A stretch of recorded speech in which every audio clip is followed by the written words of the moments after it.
we're past the trade deadline now. I feel really good about what the Jazz did Thursday and leading up to Thursday. I feel like they got much better. They put themselves in a much better position. I'm a little disappointed Kelly Olynyk's still here. I'm a little disappointed that Jordan Clarkson's still here. But hey, it is what it is. And now you're in a situation where you have this Russell Westbrook situation happening. And Jake, I think you have to ask yourself, how long do you let this go on? I mean, I sit here and I say it should already be decided. I mean, once again, I'm sitting here having to talk about that Danny Ainge and Ryan Smith are giving Russell Westbrook the option. It's not up to Russell Westbrook. Can we get that straight? It's not up to Russell Westbrook. But it's up to the Jazz. I actually think it is up to Russell Westbrook, because I think if Russ says, I want to be here, and the Jazz don't want him here, okay, they're going to buy him out. If he says, I want to go to a playoff contender, and the Jazz don't want him to do that, I think you're going to have a malcontent on your hands. Like, I think Russell Westbrook is largely going to determine what happens here. He's getting his money either way, right? Russell Westbrook is in control of this situation. I was told this morning that Jazz would like to wrap this up sooner than later, and they would like it done in hours, not days. I don't think Russell Westbrook is a guy that's going to work on anybody else's timeline but his own. And I was also told this morning that I don't feel like now that Russ is ever going to play for the Jazz. I think it is. I had it at 90-10 last week. After, texting back and forth with a source of mine today, I actually think I would put it much more at about 95.5%. Russ is going to go to the Chicago Bulls or the Miami Heat. I think he goes to the Clippers third. There was a report I saw that I was chatting up a guy about, and that Russ doesn't want to be full-time at the Staples Center anymore, or at Crypto.com Arena anymore, right? Because there's some hangover there. A lot of people think that makes sense. But I also think that Billy Donovan is putting a hell of a recruiting pitch to Russell Westbrook. And when you're the Chicago Bulls, and trust me, as a long-suffering Chicago Bulls fan, I'm pretty certain they're in a playoff spot right now in the East. They are out of a playoff spot, excuse me. Brutal. They lose the tiebreaker with the Raptors. Russ has a chance to go in there and really make a difference.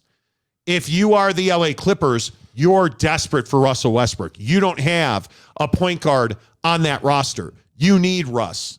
Russ is going to determine where he signs. Russ is going to determine when he signs. Yeah. And as long as that happens by March 1st, I think you're in the driver's seat here if you're Russell Westbrook. I think the Jazz have so much going on right now with the All-Star game, and I think they just want this headache out of their hair, frankly. If I'm the Jazz, I'm trying to get this buyout done before Wednesday. If we get through tomorrow and they still haven't bought him out, I think it's a mistake. You can't, in my opinion, I don't know what you think. Yeah. I don't think you can go to the break with him still on your roster. Yeah, and again, I my opinion on this is I think it's a mistake to say to Russell Westbrook, hey, do you want to play here? Or do you, what do you want to do, Russ? What is your feeling on the situation? Do you just want to be bought out? Do you want to play here? What's your opinion? What do you want? I think that's a mistake. I would be saying, I want to give all my reps to Colin Sexton. I want to give all my reps to every young guy that I can get on this damn team right now, right? You have a bunch of young guys. You kept Ochai. You kept Sexton. You've got Laurie, obviously. You've got this group of guys that need the reps. And to me, it doesn't make a lot of sense to run Russell Westbrook out there. And I know we've heard, the Jazz have told Russ, hey, if you decide you want to play here, we can't guarantee you a starting spot. We're going to prioritize the young guys. But what really, at the end of the day, are you doing? What really is your goal? And I always bring it back to this when we talk about Jazz decision-making. What's your goal? Is your goal to make the playoffs and go as far as you can this year? Okay, well then, yeah, I'd probably want to try and keep Russ in this particular situation because he was already coming off the bench in LA. He knows that role. It's a good fit, whatever. But to me, that's not your goal this year. Your goal this year is to develop these guys and specifically develop the three guys on this team that are probably going to be here, which is Laurie, Ochai, and Colin Sexton. Those three guys are probably going to be here.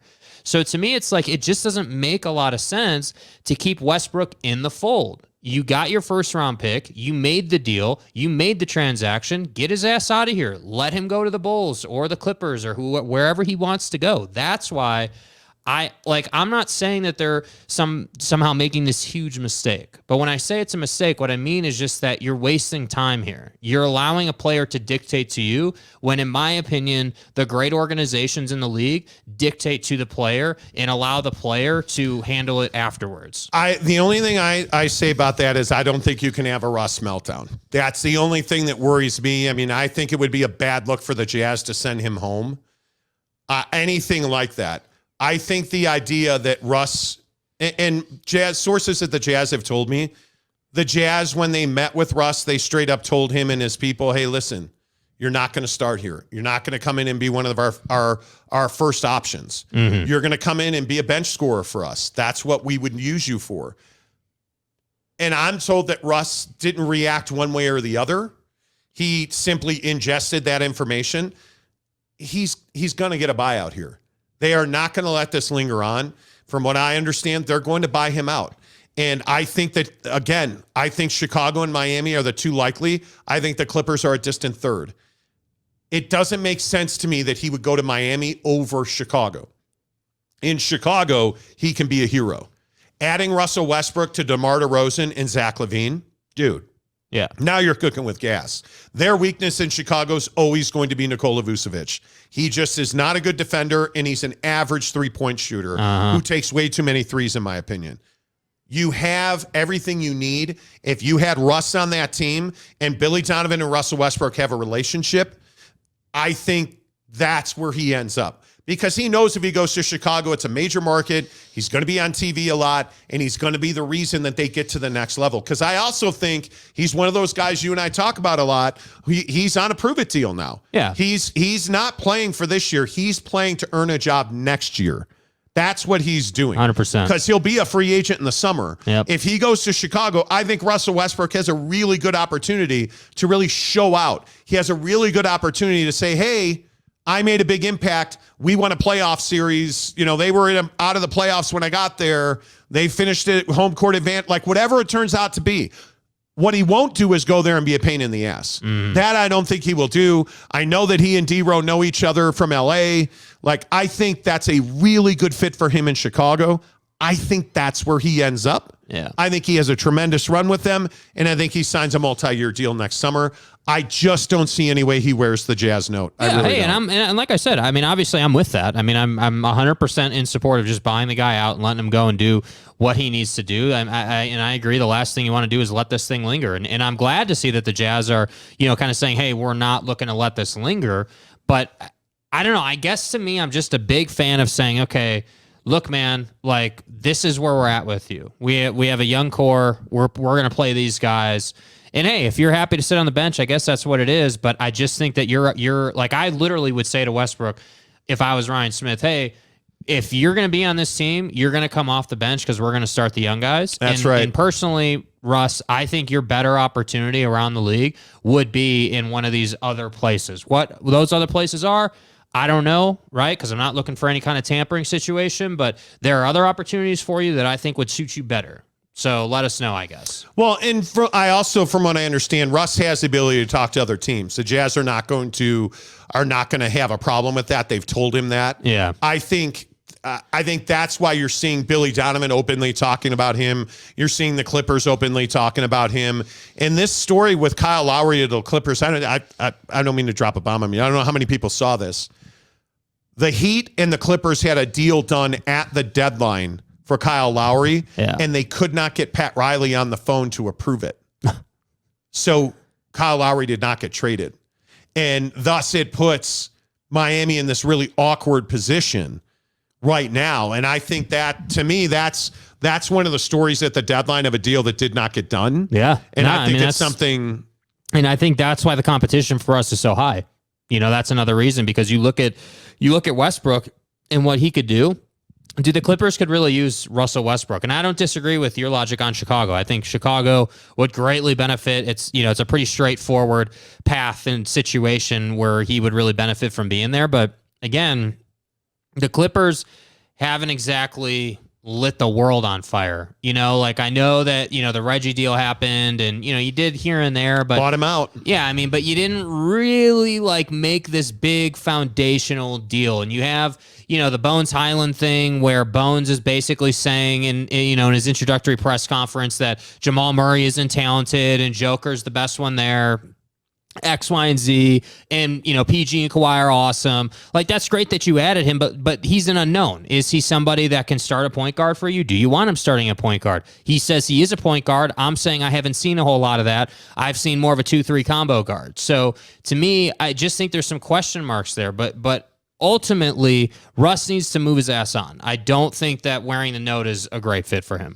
No, and I wonder as we talk NBA basketball on the Monty Show presented by our good friends at Quick Quack Car Wash. You know, all of our NBA talk and our Utah Jazz talk on the show presented by Quick Quack. And I tell you this a lot, I get it. But you guys, Quick Quack's just a really good experience. And when you go there, you're in and out in 5 minutes. You know, with all this crazy weather we've had this winter, you can't allow your car to sit in snow and salt. And I'm telling you, Quick Quack's the best car wash. I trust them with my Audi SQ5. High-end German car, because that's what we do on this show, and they handle it perfectly. You can just know when you hear Quick Quack Car Wash, it's a great car wash. The car looks great, but you get great service. You get a smile from them. I love the fact that because I'm a member there and I pay $20-something a month, that I roll up, they put my license plate into their system. Hey, Monty, how are you? Here's your dashboard wipe. Anything else you need? Like they're friendly, they smile, they're wearing a shirt and a tie. You don't ever put a credit card into a machine. Yeah. You're always dealing with a person. And the best part is you're in and out in 5 minutes, 7 minutes, no matter how busy they are. 5-7 minutes in, out, done at Quick Quack Car Wash. That's the way you go about doing business with the guys at Quick Quack. And of course, what would this show be without our favorite Quick Quack guy? Can't stop, won't stop. Okay, guys, I'm going to tell you the secret to impressing my neighbors, the wife, coworkers, you name it. I just swing by Quick Quack. It seriously takes 2 minutes, and people can't stop, won't stop checking me out. Getting a clean car is definitely my best life hack. Kids are messy, camping's dirty, but my truck sure isn't. That's our dude, man. Dude, that's the guy. I mean, That's again, and that's the amazing part about Quick Quack. Like, I know we talk about him all the time, but you just roll through there. It's real easy. Even when they're busy or out in 5 minutes, they know your name. As he was just saying, like, and I'm kind of a car wash snob, and even I go through there. So, like, it's a great experience. You, like, go and check them out. I'm telling you, it's worth your time. And hey, by the way, if you're just tuning into the show today, maybe you've never seen us before. We're doing an afternoon test run here the next couple of days. We'll be on for another half an hour today. Then tomorrow you get 3 full hours of the Monty Show from 4 to 7 Central Time. Yeah. You know. Yeah. Or early it'll be 3 to 6. No, wait. 3 to... Hi, how are you? Hello. This is the Monty Show. We'll be live 3 to 6 tomorrow. Hello. What 3 time to is 6 it? tomorrow. We're in Lake Tahoe. The Monty Show live in Lake Tahoe, celebrating my awesomeness. My birthday is coming up this weekend. Have you had a good trip? I had a wicked, terrible crash yesterday, and I'm flipping feeling it. We took a lesson real quick. Give me 3 minutes. We took a lesson at Heavenly. We are staying in South Lake Tahoe at a great resort. Took a lesson at Heavenly yesterday, and you pay a lot of money. It's an $800 lesson. We didn't need a lesson to teach us how to snowboard. Hey, little Timmy, here's how you strap up your bindings. We're pretty advanced snowboard. Even the guy yesterday is like, yeah, I don't need to tell you guys anything. You're advanced riders. Yeah. Like, hey, that's awesome. So then we're going. He's like, hey, I want you guys to try these different kinds of turns. I'm like, okay. And I didn't want to be a jerk and be like, hey, man, no offense. We're just here to figure out where the best trails are. You didn't want to tell the instructor not to instruct us. Right, because we only got a lesson so that we could skip the line, because when you get a lesson, you skip the line. Mm-hmm. They take you to the front of the line every time. Yes. And we don't know Heavenly, the resort, so he was going to show us around. So anyways, one thing leads to another. He's teaching us all this stuff about, turning with your front foot. So I'm zipping down the mountain 100 miles an hour. Jake and the instructor are probably 200-300 yards behind me. And I just had a terrible crash. The lesson basically was, hey, push your front foot down first. And you ride left foot forward. I do. I ride traditional. push your left foot down first and then let the board turn for you. Right. That's not what you should do at 100 miles an hour. So I was going at a pretty good clip. I pushed my front foot forward and the nose dug into the snow. And dude, I absolutely lit. I don't remember much of the crash. You know when you crash on a snowboard, and I don't know, maybe you haven't. I don't remember much of the crash.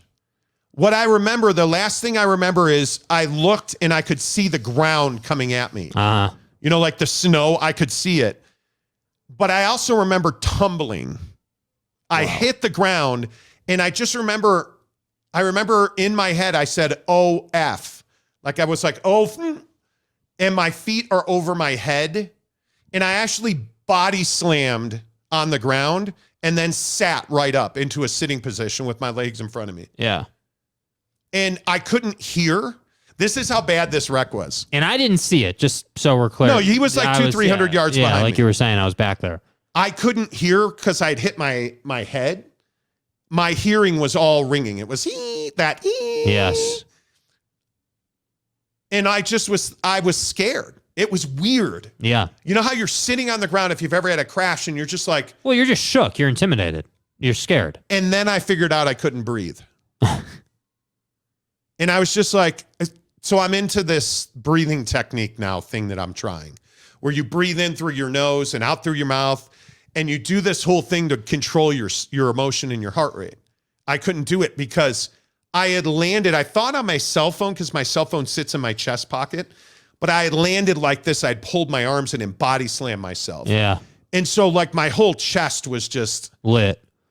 And so I just sat there and the funny thing is I just closed my eyes and I thought about my wife. I was like, dude, she would be so upset if she was here right now. And and then I just heard somebody come up from behind me. And I heard a hard stop on a snowboard. I heard somebody hard stop behind me and it just kind of woke me up. And Jake I think you were on my right. I was. And then the instructor was like back here. Yeah. Hanging out. And they thought I was just sitting there waiting for him. Now, I thought, like in snowboarding, when you heel grind or you heel stop, sometimes you heel stop too hard and you just sit down. It doesn't hurt. It just happens sometimes. I thought that's what you had done because there was a cloud of snow that had just kind of popped up, but that's not unusual. That happens fairly regularly. You can even do it for fun if you want to. And so I had saw that, and I saw you sitting there. I was like, oh, he must have just sat down. Probably didn't get up because he was kind of like waiting for us. Wasn't in a real hurry to get going. He knew we were back there a little bit. And I roll up, and I was like, are you okay? And you were just in you were like on Mars or something. I don't know where you were. And then Buddy rolled up behind you. You're correct. He did roll up behind you and was trying to figure out what happened. And you weren't real able to describe I couldn't talk. What exactly happened. When they came up, I don't even remember what the guy said. He said something to me, and I tried to talk, and I just didn't have the breath. I couldn't breathe. And so I couldn't get words out. Yeah.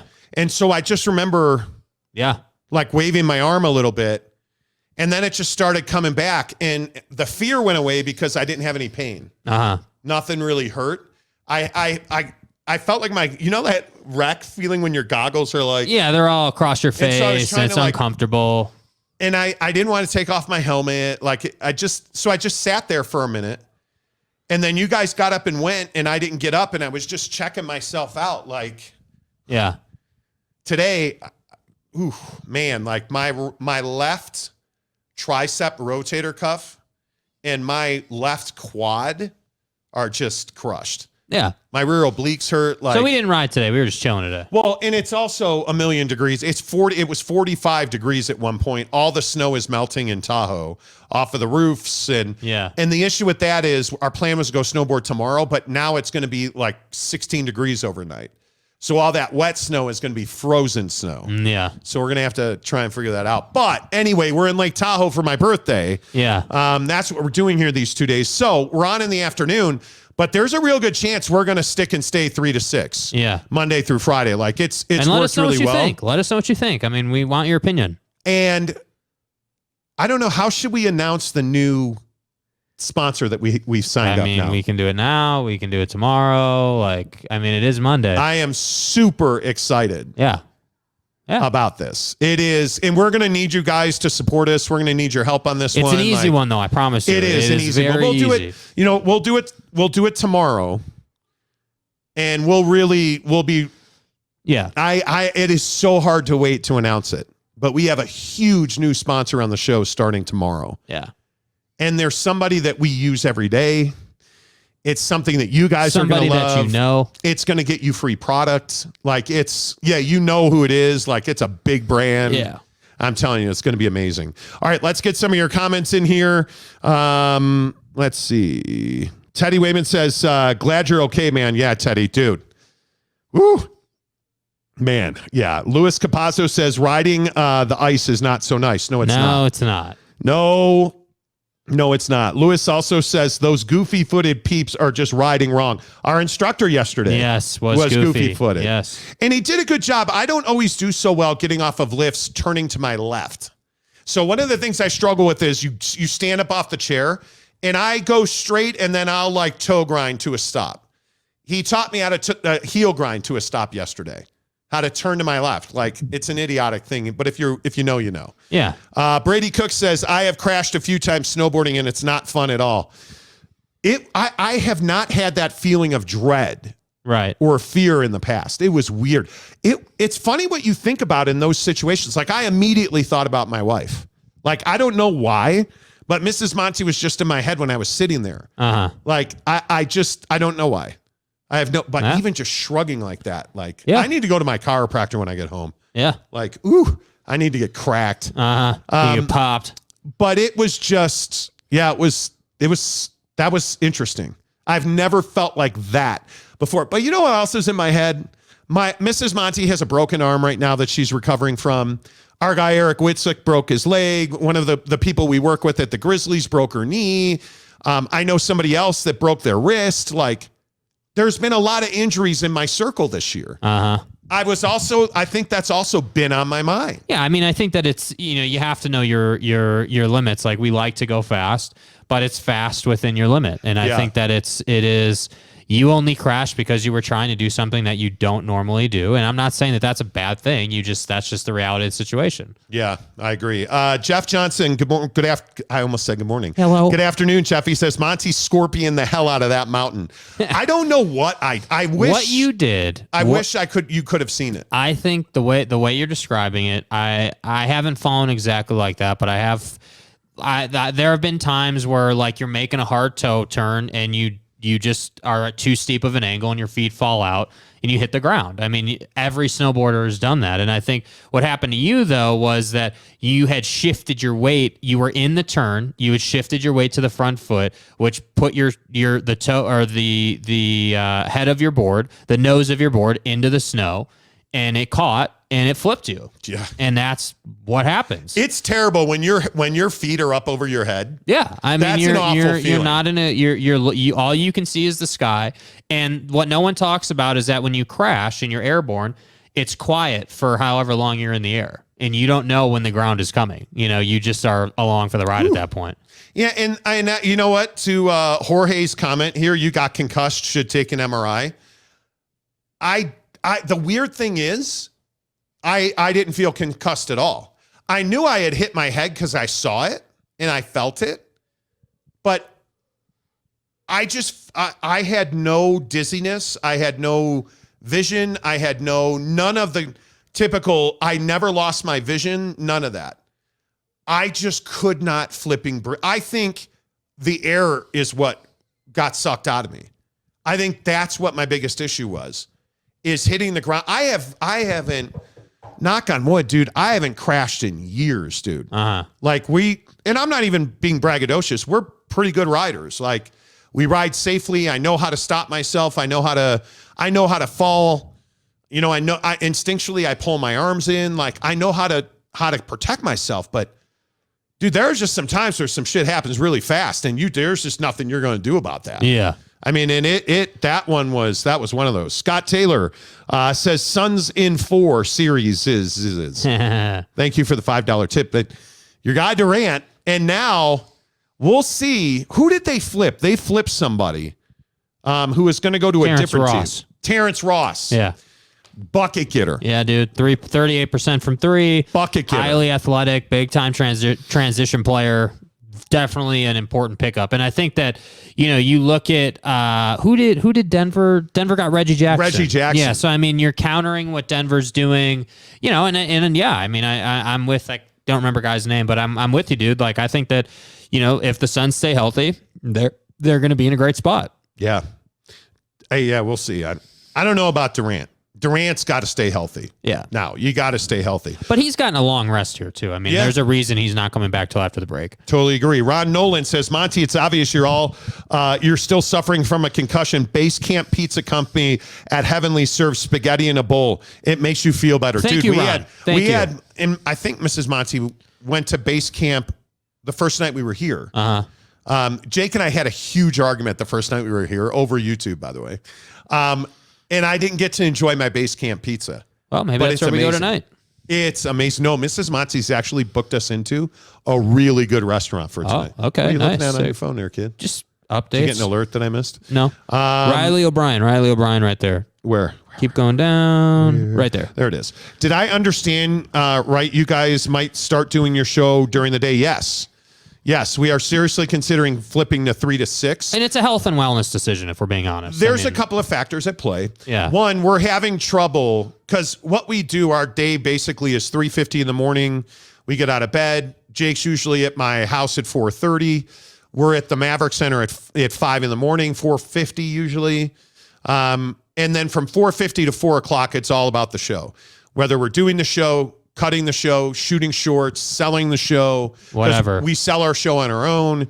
So until 4 o'clock in the afternoon. What are we not doing? We're not working out. We're not spending quality time with our family. We're not getting quality sleep. So what would change is we would probably get up at 5, be at the gym by 5:30, be at the Maverick Center by 8, do all of our work before the show, do the show 3 to 6, come home and have like an actual normal life. Yeah. Which would be crazy. Not having to go to bed at 8, the thing that I hate most is I'm falling asleep at 7:30 at night. Exhausted, dude. Like I'm cooked. I'm with you too. This isn't like a age-specific thing. It's just exhausting, dude. But the thing that's really helped me, the cold plunging, the cold showers, have made a huge difference in my ability to go to bed at the right time. But I'll tell you, here in Tahoe, I'm waking up at the exact same time. Yeah. I am waking up at the exact same time. Clockwork, bro. And I'm telling you, the cold showering has made a huge difference in my life. And Mrs. Monty and I have talked about getting a cold tub. Like Teddy Wayman is a guy that's got this cold tub in his backyard. And I would be into doing that. But the cold shower, it's made a huge difference for me. Let's see. Riley O'Brien says, totally understandable, but we will miss the show being from the start of the day. But regardless of time, you guys go on. I'm here. I appreciate that. I appreciate you, Riley. Yeah, thanks. Greg Hawkins says, I almost died going down a blue run at Solitude when I was younger. Lost control of my board and went through a huge patch of trees. Wow. 8-foot drop on the other side, rode through it and stuck the landing. There Holy you go, cow. dude. There you go. That's awesome. Brady Cook says Chris Paul wants them to sign Carmelo Anthony. I don't understand how Carmelo's not under contract. Yeah. The problem Shocking. is defense. The problem's defense. And I know it's gotten better, but, the reality is you got to be able to play defense to be a 3-and-D guy. Look at that. Another Mrs. Monty question. Fellas, love the afternoon show. Will Mrs. Monty return more often? Well, she hates doing the show. Yeah, Mrs. Monty doesn't want to be on the show anymore. Right. She says our body odor is just too much for her to handle. I would think so. The issue isn't time for Mrs. Monty as in like time of day. She's actually got like a female adult job. Yeah, adult. Like she's like an adult. Yeah. We're children. Mrs. Monty is the adult in the room. Like, yes. She has like a real job. But yeah, I think she loves doing the show. Yeah. M. Morris 1 says perfect schedule. It really would. Mike P says, guys, I spent 10 years in the Marines. Getting up that early is bad for you. Trust me. It's rough, man. I'm not going to lie. And I want to live forever. Yeah.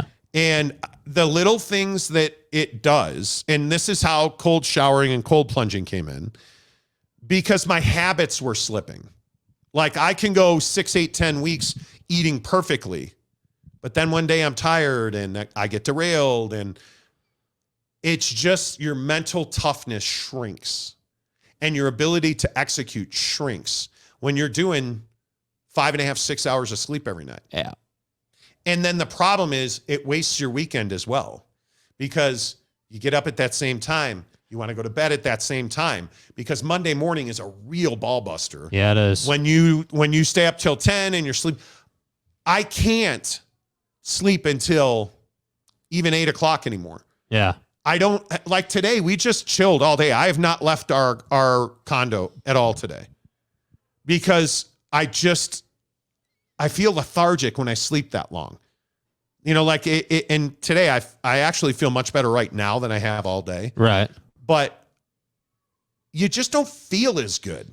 That there's a certain fog that sets in. Uh-huh. That's why we try to travel so much. That's why we go to Hawaii once a year. That's why we take weeks off. We go to spring training. We come to Tahoe, like, because you need that reset button. And that's why we're thinking about doing that. Renee Roca, what's up? Says a little later show allows some sports stories to develop as well. Yeah, love that.